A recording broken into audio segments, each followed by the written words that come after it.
prepare for this, folks.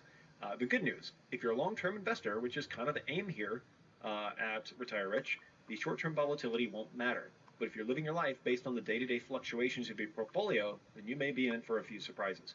So it's worth mentioning that we're not quite out of the woods yet, right? But volatility works both ways. The reason we love crypto, yes, the downsides are awful, but the upsides are really what makes it.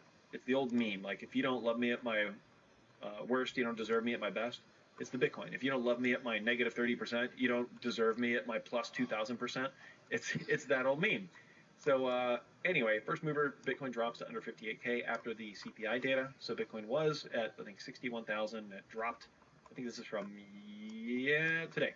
So some traders expect Bitcoin to retest a low of 55,000 in the near term, which could spell further losses for the other major tokens. They've been highly sensitive to U.S. economic data in recent months as investors prefer stability over riskier assets.